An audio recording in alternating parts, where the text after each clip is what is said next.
Hey guys, it's the day after my my ranty sermon thing or whatever. I figured that because I don't want to disappoint anybody and to keep with the theme of my channel, which is, I mean, I'll give myself a break. It really is everywhere. But I wanted to read something off my blog that is, related to the paranormal crypto world. I also wanted to say that there's a guy or a girl that is subscribed to my channel here, and they keep making different names, and I know that they must have been at work, because every video that I've posted, before they see it, I'll get all these thumbs up, and then he or she will make a comment on like calling me names, but it gets filtered out, and then they always say that I'm liking my own video with, like, I'm making multiple accounts and liking my own video, and then they're doing what they're accusing me of doing, because all of a sudden I'll have, like, for instance, yesterday I'll have like 10 likes, and then it'll comment, and then all of a sudden I'll have like 18 dislikes, like within the minute that they, right around when they commented that. So if that makes sense. So I'm just gonna keep my, fine, if that's what they want to do. It must have gotten under their skin big time. But if anyone out there knows how to trace an IP address, because this person is spending a lot of time. Think about how much time you'd have to spend to keep on, because every time I see them, I'll block them. Like, the YouTube will filter out the nasty comments or whatever, they won't go on my comment section. But think about all the time that it must take for this person to keep making new accounts so they can keep disliking and then keep harassing me. And it's always a new name, and it's like, dozens of names. So I figure, like, I know my old friend was able to track IP addresses. If I can track this weirdo's IP address and then tell them where they live and say, look, you better stop this. I know who you are. I will get the authorities involved because you're annoying me. Anyway, that aside, one more thing though before I go to my paranormal. I wanted to share a verse that has to do with what I was talking about yesterday. And it's something that Jesus said. And it directly relates. Let's see here.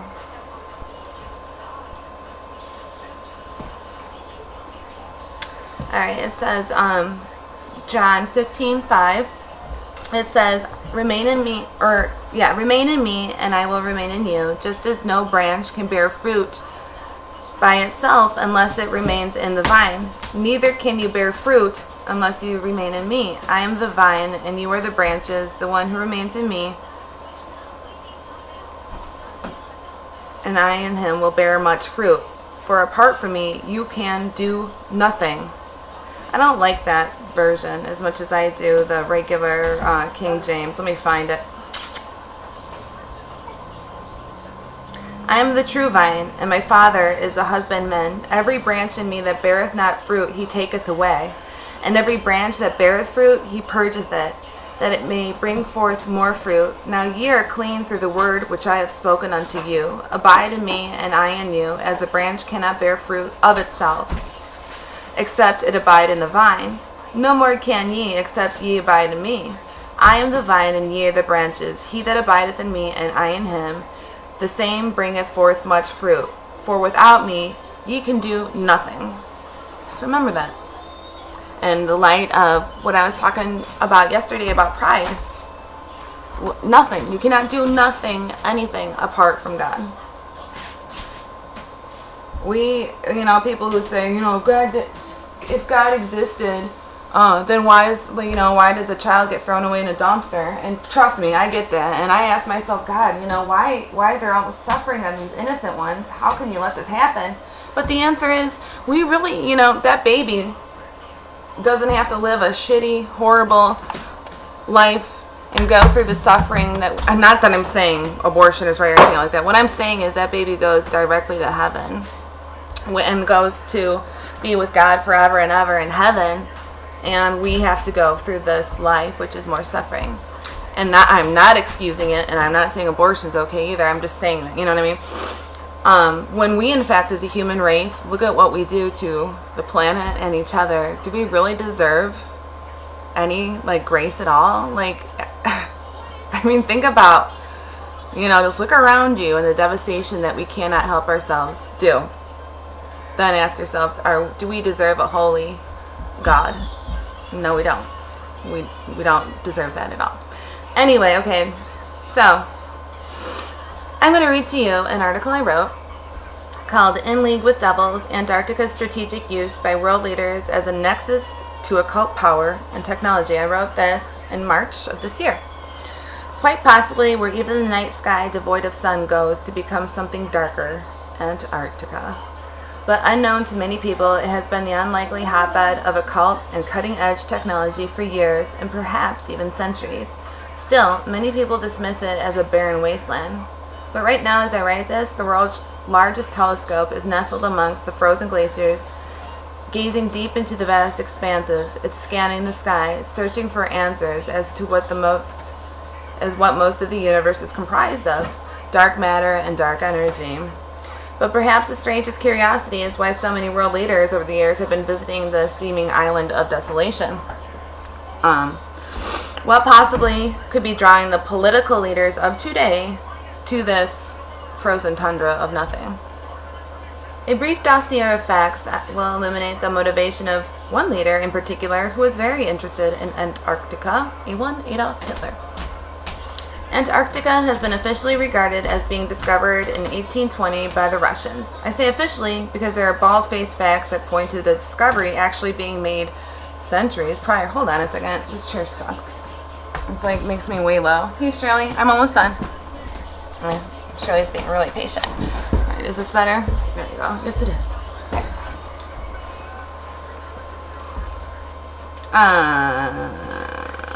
So actually Antarctica was discovered centuries prior, before it officially is noted by establishment historians. They ignore a lot of facts about the world, and they don't want you to know how supernatural everything has been, and including the rise and fall of every major empire. There's always something really heavy duty, supernatural. We're talking like Lord of the Rings style going on, but the establishment will just ignore that and cover that up. Anyway, so yeah, it was officially discovered in 1820, blah, blah, blah. Bunch of nonsense. But there was a map that has been dated at 1530. It's called the Piri Reis map. And this map shows with great accuracy the borders of the continent. A very perplexing and striking feature, aside from the date of its being made, is that the cartographer depicted the continent as being non-frozen.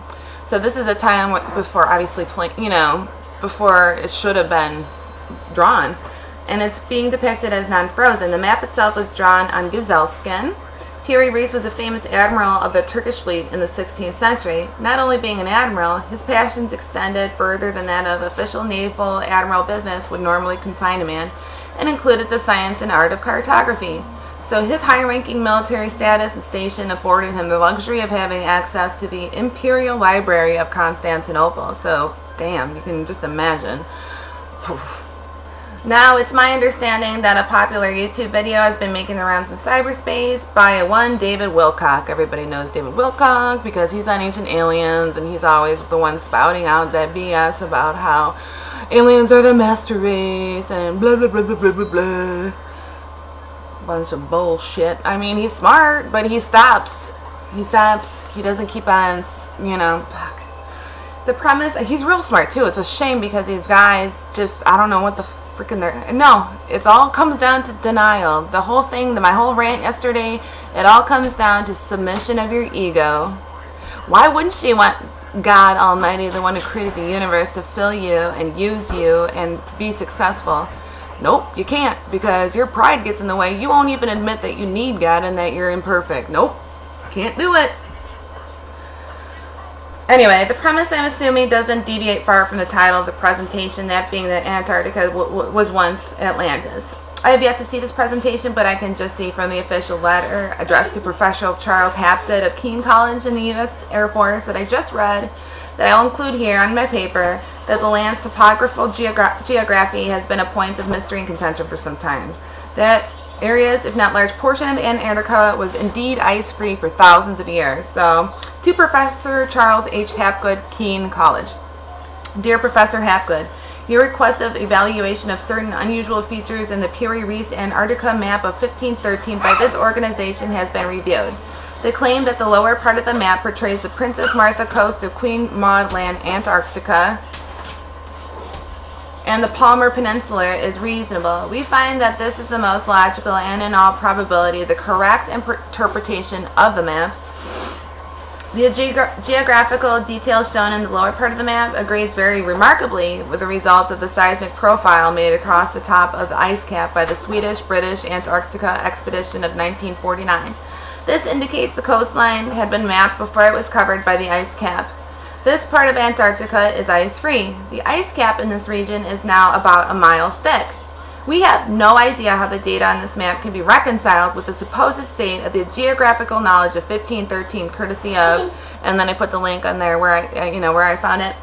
This was a piece of knowledge that wasn't so clandestine to the educated ones of our past, and it is assumed that around 6,000 years ago, now this is my writing again, that was a letter, this is me writing, that around 6,000 years ago it was not a frozen continent, but possibly that it was a verdant one, a green one, a lush, grassy one.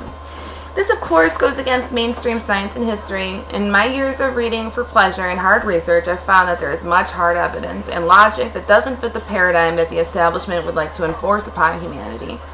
And this evidence that's brought forth by a multitude of scientists, historians, archaeologists, paleontologists, and climatologists, for example, what was known as global warming was debunked for lack of evidence, is now dubbed as climate change, and yet people just go along with it. Refer to the petition signed by tens of thousands of scientists.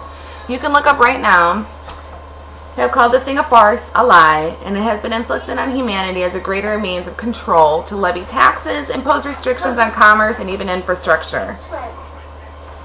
Please take time to look at the website. It lists tens of thousands of scientists that petitioned the lie of global warming and global change that is a result of human activity. It's not. It's a result of solar activity. But if you make it directly linked to human activity, guess what you get to do? You get to impose restrictions upon these humans that love being controlled. You just can't help it. Again, look at the Old Testament. But getting back to the Piri Reis map, it would be that even without mounds of research, a natural progression of logic would be to wonder if Antarctica was a lost civilization of Atlantis that Plato wrote about so many centuries ago. For what it's worth, the establishment, when it comes to archaeology, history, or any science that deviates from their script, that civilization started when they say it started, despite the amounts of evidence that point to the opposite, that is this. And Michael Cremo's research, also he wrote several books. He's an archaeologist, but he got kicked out of the scientific community for the evidence he found. And what it was is that that the human race, mankind, got to start way earlier than the establishment wants to admit. Author, researcher Michael Cremo calls this a knowledge filter. It is the preponderance of evidence that points to evolution being erroneous, as the fossil records show that man and dinosaur footprints side by side, as well as man and many different species of apes. There is still no missing link, whether it be Homo sapien or any animal for that matter. So in light with all the mystery and strangeness, there's a whole galaxy of occult-related and hollow earth theory-related wonder. There's so many deep occultic roots associated with the continent I haven't even yet touched, that it's hard to know where to start and where exactly to end. Hard for me at least, as I tend to see things from a perspective that looks at the complex topics like a sphere-shaped web of information. It all relates. So, I promised my daughter that I would take her to the place things, so I have to go do that, and I will finish my article. I'll finish, I'm finishing up now, Shirley. I'll finish reading it tomorrow. But like I said, just think about the knowledge filter, and just you see how all of this relates. So that's why Bigfoot and stuff is not is still laughed at, and why you're never going to get to the bottom line, the root of it, on TV. You're going to get lied to on TV. And even your colleges, your mainstream media, they're going to try to vilify the search for real truth, and they're going to try to mock you and just make it look like you're a tinfoil hat crazy person. But all of this relates, and you have to look at it from the big picture. And I will finish this tomorrow, or later today maybe even. But also just to recap on that dude or guy, girl, or whatever the hell it is that keeps on making many different accounts. If anybody knows of a way to, it's just the only thing that annoys me about it, and that's, well, maybe I shouldn't even say this because this is probably what they want, is that they make all these accounts to do the thumbs down. I must really, really affect this person. I mean, deeply on the inside. I must just really, really, really gotten under their skin. You must think about me a lot. Well, maybe I'll just let him do that, or her. Either way, I'll pray for you. God bless you. Alright, I'll talk to you guys later. Take care.